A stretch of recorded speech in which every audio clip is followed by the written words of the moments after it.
뭐저 임성근 연결고리라고 추정되는 김건희 문제를 다시 한번 다뤄보겠습니다. 이거 굉장히 심각한 거. 일단은 권익위 청문회하겠다는 거거든요. 지금 권익위 직원들이 매일매일을 술로 달래고 있답니다. 자기들 신세가 너무 저장해가지고. 그러니까 국회 정무위원회 소속 이게 김건희 특검으로 가는 방향 중에 하나겠지만 권익위 관련한 특검을 입법 청문회 뭐 김건희가 출석할 일은 없겠지만 권익위 직원들이 이제 국회로 불려 나오는 겁니다. 그러면 옛날에는 어떻게 했고 예전에 왜 선생님들이 어디 음료수 하나만 받아도 청탁금지법 위반이라고 했던 게 권익위였습니다. 네. 그러니까 대한민국에서 청렴의 어떤 상징과 같은 조직이었잖아요. 그런 자부심이 굉장히 있었을 겁니다. 권익위 직원들은 대한민국이 어떤 방향으로 가야 하는지 어떻게 발전하더라도 결국에는 그 중심의 권익위가 대한민국 공직사회의 어떤 청렴함, 깨끗한 공직사회를 만들어가는 중심축이라는 어떤 자부심이 있었을 텐데 지금은 자신들의 게시판에 댓글로 받아도 됩니다. 줘도 됩니다. 이런 걸 쓰고 있어야 된다고 생각해봐요. 얼마나 자괴감 느끼겠습니까? 최근에 충청남도 모 군수 부인이 명품백 받은 사건이 있었어요. 당장 충남도에서 감찰 들어갔죠. 지시했죠. 조사하라고. 조사 착수. 받아도 되잖아요. 왜? 근데요, 이 걸 때리는 게 외국인이 준 게 아니구나. 외국인이 줬어야 되는데. 근데 그런 것보다 권익위 답변은 직무 관련성 얘기하고 있거든요. 직무 관련성이 없을 수가 있나? 예를 들어서 저 군수 부인한테 그 군청의 공무원이 명품백을 선물했으면 나중에 진급이라도 반영될 거 아니에요. 그 실제로 최재형 목사의 청탁을 들어주려는 과정들이 있었잖아요. 그러니까 이제 받는 사람이 직무 관련성이 없다는 증명서를 써주면 되잖아요. 이 선물은 직무와 관련이 없습니다. 딱 주인 100 해가지고 사인해서 딱 주면은 이제 권익위가 봤을 때는 직무 관련성이 없군요 하고 이제 종결 처리하는 거죠. 아니 근데 제가 이제 학교를 졸업한 지 오래돼서 이 정도로 심하게 하나라고 몰랐는데 최근에는 옛날에 그런 거 많았거든요. 반 애들이 모아가지고 선생님 생일날 생일 케이크 선물하고 막 그렇게 했단 말이에요. 근데 요즘은 그걸 받으면 선생님 감봉되고 그 돈 모은 학생들한테까지도 징계를 주더라고요. 근데 선생님이 케이크만 받아도 이날을 치는데 갑자기 나라가 180도 선회돼 버린 거예요. 맞죠. 그러니까 나라가 개판 난 거야 지금. 심각하다고 느낄 정도로 개판 난 거예요. 그러니까 개념 없는 어떤 한 사람만 권력의 최정점에 있으면 나라 망가지는 건 순식간이라는 걸 보여준 거예요. 근데 사실 이제 김건희에 대한 분노도 충분히 커야 되겠지만 우리나라 역대 영부인들 중에 유명한 사람들 많았잖아요. 뭐 대표적으로 이순자, 뭐 치맛바람, 뭐 부동산 관련해가지고 뭐 큰손이다 그런 말도 많았고 이명박 와이프도 하여튼 그 뒤에서 치맛바람으로 뭐 세다고 뭐 엄청 소문이 많았습니다. 그런데 그 사람들이 그러니까 그 사람들의 남편들이 그 와이프가 하라는 대로 다 했습니까? 아니에요. 그러니까 저는 김건희에 대해서 분노하는 거 충분히 이해합니다. 저도 정말 크게 분노하고 있으니까. 근데 와이프가 아무리 그런 식으로 이렇게 치맛바람을 일으키더라도 남편이 제대로 정신이 박혀 있으면 자기 할 일 하는 거예요. 왜 그 치맛바람대로 자기가 다 휘둘립니까? 진짜 멋진 건 그런 거지. 너 간섭하지 마. 끼어들지 마. 뇌물 받지 마. 너 그럼 나 이혼한다? 하면 끝나는 거예요. 네. 근데 못하는 이유가 뭐야? 둘이는 공범이기 때문에 그래요. 네. 윤석열이는 주가 조작이나 이런 것들을 알고 있었기 때문에 내 돈이 다 거기 통장에 들어있기 그러니까 때문에. 윤석열이가 칭찬받았던 것 중에 다 대국민 사기였지만 윤석열이는 검사 생활을 그렇게 오래 했는데 통장에 2천만 원밖에 없어. 나머지 김건희가 70억을 갖고 있는 거예요. 어처구니가 없어. 그 용돈 받는 그 대한민국 남편이 어떤 그런 상징입니까? 근데 문제는요. 김건희 의혹이 명품백에 있어요? 그거는 아주 단편적인 예일 뿐이잖아요. 네. 최재형 목사가 김건희를 아련했을 때 아크로비스타 지하에서 만났을 때 밖에 또 다른 대기자들이 줄 서 있었던 걸 보셨잖아요. 그러면 김건희 의혹은 진짜 핵심은 저는 두 가지라고 봐요. 하나는 고속도로. 그건 대통령이 되고 나서 이루어진 일들이잖아요. 예. 그리고 관저공사입니다. 정말 까마득하네요. 네. 멀었어 아직. 아니 이슈가 너무 많다 보니까 근데 희한한 게 이게 도둑질이라는 거예요. 도둑질 하려다가 딱 들켜가지고 감옥 가게 생겼으면 안 합니다. 근데 지금까지의 모든 그 수많은 도둑질들이 처벌받지 않거나 들키질 않았거든요. 밖으로 드러난 것만 몇 가지 의혹이 있는 거예요. 주가 조작, 다음에 저 협찬금 의혹 뭐 이런 것들. 밖으로 드러난 것들 몇 가지 있는 거야. 난 더 있을 거라고 봐요. 생각지도 못한 것들이. 그렇다 보니까 도둑질이 일상화돼가지고 내가 대통령인데 뭐 내가 뭐 처벌받겠어 하는 게 너무 노골적으로 손을 뻗쳤던 거예요. 옛날 이야기 아니에요. 윤석열이 당선되고 나서 이루어진 일들인데 관저 의혹도 잠깐 보면요. 대통령 관저공사 김건희 여사 후원업체가 맡았다. 이것부터 한번. 여러분 최근에 윤석열이가 소고기 처먹은 그 고깃집 있죠. 네. 고깃집 사장이 윤석열한테 후원을 1,000만 원 넘게 했어. 고깃집 사장이 왜요? 대선 때 후원했다니까요. 윤석열이 거기 가서 저 드러난 것만 900 얼마치 소고기를 네. 처먹고 카르텔인 거지. 그렇죠. 청계산장. 근데 윤석열이는 그 정도야. 근데 봐봐요. 지금 이 상황들 있잖아요. 관저공사가 굉장히 이상한 뒷말이 나왔던 이유는 일단 수의계약이었거든. 관저공사를 하는데. 그러니까 지금 다들 까먹었겠지만 저 관저공사 할 때 재미있는 사건이 있었죠. 저 공사 업체가 전기를 함부로 끌어다 써가지고 한전에 신고 안 하고 도전이라고 하죠. 그 전기 도둑질이라고 하는데 도전하다가 걸려가지고 수백만 원 벌금을 물었는데 알고 보니까 그 업체가 전기공사 면허가 없었던 거예요. 그렇게 또 한 번 더 파보니까 그 관저를 공사할 수 있는 면허 자체가 없는 업체가 그러니까. 공사를 맡았던 거죠. 아니 지금 먼저 이 이야기가 나왔는데 이게 지금 업체가 우리가 다 그때도 유명했었던 21g이라는 업체였습니다. 근데 최근에 제가 듣기로 저의 취재에 의하면 서초동 일대의 로펌들이 저 21g을 통해서 인테리어랑 리모델링을 많이 한다는 거예요. 좀 웃기지 않습니까?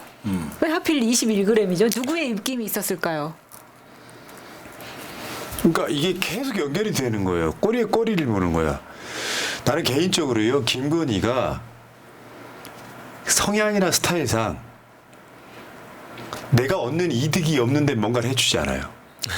임성근 노비 의혹도 무언가 받은 게 있을 가능성이 매우 높은 거예요. 단순하게 친해서 안 그렇습니다. 어떤 대가가 있어야만 권력을 움직여주는 캐릭터예요. 그러니까 저것도 마찬가지로 김건희가 얻는 이득이 많은 거고요. 그 부산 엑스포 유치하는 거 있잖아요.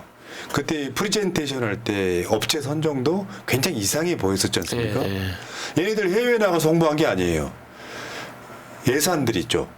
그때 들어갔던 예산들 상당수가 국내 언론에 갖다 바친 거예요. 부산 엑스포 유치한다고 그 지랄을 했던 맞아요, 거거든요. 그때. 그러니까 관련해서 정말 수도 없이 많은 의혹들이 등장을 하는 거예요. 그러니까 저 21g이나 히림, 뭐 다누림 검설 뭐 이런 데가 계속해서 이제 뭐 오마이의 단독도 그렇지만 대통령 관저 공사나 심지어 용산 청사 이런 데가 다 김건희의 후원 업체였다라는 게 다 밝혀졌고 특히나 다누림 같은 경우에는 대통령실 리모델링 업체인데 여기는 비서실이 직접 골랐다는 거 아닙니까? 그러고 나서 이제 조달청에서 그게 자료가 없어지고 이런 일들이 있었어요. 네. 저거 우리가 엄청 공부를 했잖아요. 저런 허접한 회사 동네에 있는 철물점 느낌밖에 더 나냐고 한 번 더 보여줘봐요. 다누림 건설 간판.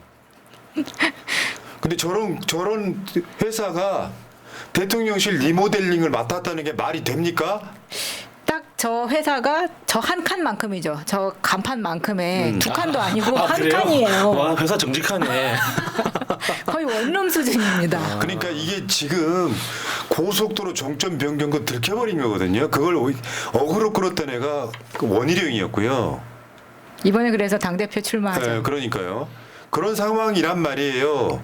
그러니까 제가 봤을 땐 그래. 이번에 저 블랙펄 인버스트먼트 소유주가 임성근 건에 등장하는 것처럼 뭐가 터질지 모르는 도둑질을 너무 많이 해서 나중에 이게 드러나면 국민들이 입이 쩍 벌어질 정도의 상황들이 많을 거다라고 추정을 해보는 건데 저거 관저공사가 문제가 있다라고 해서 감사원에다가 참여연대 등이 이거 감사해달라고 요청을 했잖아요. 안 나오고 있어요. 계속 연기가 되고 있단 말이에요. 그러니까 국가 시스템 자체를 김건희라고 하는 그걸로 추정되는 사람이 다 망치고 있는 거예요. 난 이런 그러니까 그 본부장이라고 불렸던 이 범죄의 가족 예. 상상을 초월합니다. 그러니까 대한민국 역사에 한 번도 없었던 사례이기 때문에 이걸 어떻게 받아들여야 될지 모르겠어요. 예. 그다음에 지금 최근에 검찰이 최은순도 도이치모터스 주가 조작 의혹 수사 대상이라고 이야기를 했죠. 다시 한 번 말씀드립니다. 검찰이 왜? 라고 물어보실 분들 저 수사는 문재인 정부 때 해왔던 수사예요. 그래서 이 수사는 최은순, 김건희 뿐만 아니라 저건 감히 윤석열이 지금 수사팀을 거의 못 바꾸고 있거든요. 그러니까 지금 상황이 이익을 얻은 자들은 김건희하고 최은순이란 말이에요. 근데 GT모터스 주가 조작 의혹 수사 대상이라고 이야기를 계속 하고 있는 거예요. 저거는 차마 내가 봤을 때 핵심은 못 건드리고 있다. 윤석열 정권이. 그래서 나온 헤드라인이다 이렇게 보고 그때 보셨겠지만 김건희는 윤석열이 계속 쉴드를 쳤던 게 나를 타겟으로 해서 내 집사람을 탈탈탈탈 털었다. 네. 조사도 받았다 했던 바로 그런 내용 아까도 말씀드린 것지만 지금 공소시효 지난 내용을 위주로 그러니까 1차 때 네. 본인이 잃었던 부분에 대해서 서면 답변이라는 건 사실 본인이 쓰는 게 아니라 변호사가 써주는 거죠. 근데 사실 맹탕이었다 이런 이야기고요. 또 하나 어제 터졌던 좋은 뉴스가 하나 있었죠. 숙명여대 총장에 김건희 논문 검증할 거야 라고 공약을 걸었던 문시현 교수가 숙명여대 총장에 지금 당선이 됐습니다. 되게 학생 96%가 압도적인 표를 몰아줬다고 하더라고요.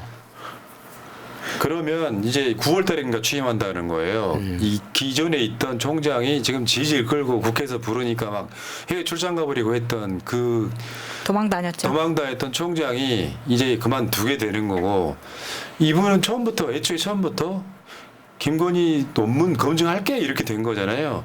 그러니까 김건희가 또 저기 국민대 거치고 숙명여대 거치고 정확히 말하면은 저번에 숙명여대 그 민주동호회 분들 새날 나오셨잖아요. 그 숙명여대에서 석사학위를 처음에 땄던 거죠 거기. 근데 실제로 봤더니 검증을 해봤더니 96%가 똑같아요. 이건 사실 숙대를 살리기 위해서라도 큰 결단해야 된다고 그러니까 생각합니다. 신임 총장이 약속한 내용을 들어보면 대단한 게 아니에요. 내가 김건희 논문 철저하게 조사하겠다 약속한 것도 아니고 절차대로 하겠다. 있는 규정대로 다 지키겠다고 이야기를 한 거예요. 근데 지금 전임 총장이 그걸 못 해낸 거지. 2년 가까이. 예. 6개월 안에 끝내야 되는 걸 지금 2년 넘게 지금 아무것도 못 하고 있으니까 비난을 받는 거잖아요. 근데 사실 그게 김건희 죄 중에 표절 하나를 못 밝히면 대한민국이 국가예요. 왜냐하면 표절했다고 해서 구속시키는 거 아니잖아. 예. 근데 그거 하나도 못 밝히는 거예요. 근데 이제 김건희 입장에서는 이 석사 논문 자체가 허위라는 게 밝혀지기 시작하면 박사 논문도 사실 취소를 해야 되고 박사 논문이 취소가 되기 시작하면은 그 이후에 있었던 모든 경력이 다 가짜가 그렇지. 되는 거예요. 다 경력도 가짜고 이렇게 되면 학사도 취소될 수 있고 고등학교까지 가봐야 되지 않겠습니까? 사실 이제 그걸 다 받아들이고 겸허하게 받아들인 사람이 조민 씨 아닙니까? 그러니까요. 알겠습니다. 자, 총체적 부패. 야, 그러니까 어느 날 정말 치뿔도 없던 한 사람이 검사랑 한번 그 진한 관계를 유지해 보니까 세상이 그렇게 쉽다는 걸 알게 돼서 어떤 바보 같은 놈 하나를 더 꼬드겨가지고 가리를 하는 거예요. 남편 가리를 해갖고 누구라고 말 안 했대. 아이 사랑했다잖아요. 그래. 예, 사랑했다. 여러 검사를 예. 내 마음에 방이 많아. 그거요. 밥 먹는 방이 따로 있고 음식 방이 따로 있는 것처럼 그렇게 해가지고 그 권력에 의해서 그러니까 대한민국의 검찰이 없어져야 되는 이유의 단적인 상징성을 내 편한테는 검찰이 어떻게 하는지를 김건희가 직접 보여주고 있는 모습입니다. 그리고 남한테는 어떻게 하는지 보여주는 모습은 이재명 대표, 조국 대표 수사건입니다. 저는 기본적으로 검찰이 해체돼야 되는 이유 하나를 보여주고 있다 이렇게 봅니다. 자, 여기까지.